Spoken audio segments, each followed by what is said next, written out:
find that luxury can still work digitally? Indeed, there's different circumstances, but I think the idea of us shopping online has sort of modernized or updated how people can interact with luxury. I found ways to sort of make the digital space a sort of new highway to add, impression and transfer desire. Do you think the luxury fashion cycle, though, makes sense? And from a consumer point of view, with the pandemic, but also even just the idea of sustainability?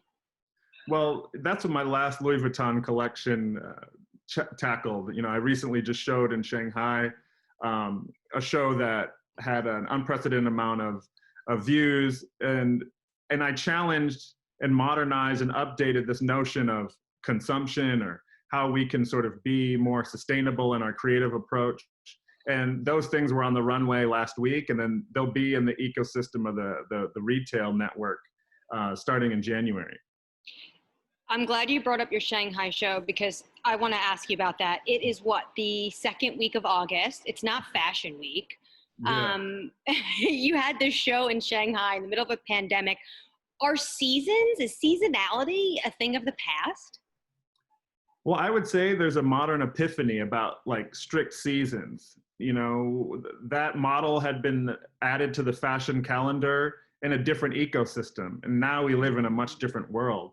So I think the nimbleness, and I think the ability to adapt and to sort of understand the timing of clothes being delivered to the retail floor, the timing of being showed, is a new highway to think of new ideas and modernize. And thankfully, with the opportunity I've been given at Louis Vuitton, I'm able to think of those ideas and enact them.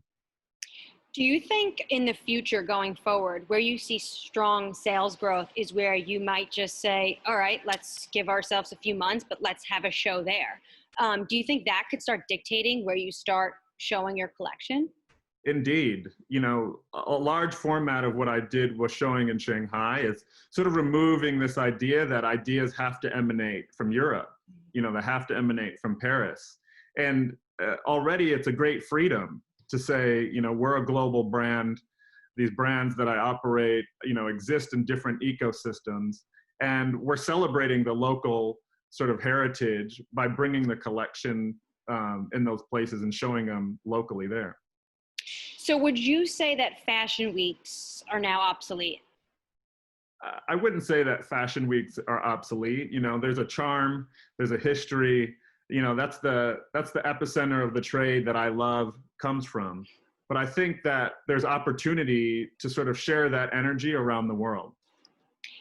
You also said that being able to do the Shanghai show, I'm pretty sure you said this on that Instagram I was talking about. It's now digital and more democratic. There's no guest list.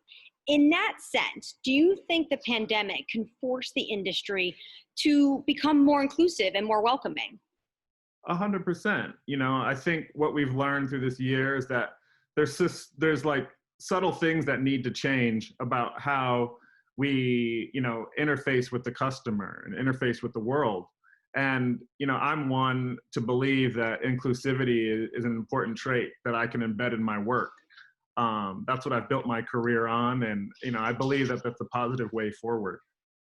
So seasonality is something you've been exploring with through the pandemic. Is there any other projects or inspirations you've found during this global pandemic that has really just flipped the world on its head?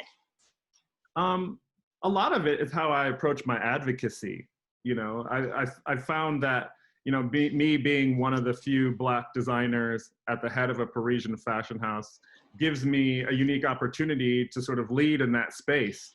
I've started my postmodern scholarship fund, which works at the education level to make sure that there's inroads kept for young Black designers to work in the fashion space, all the way to my show in Shanghai was largely created by an all-Black creative team just to showcase the state of the art and how diversity and inclusivity can lead to great results.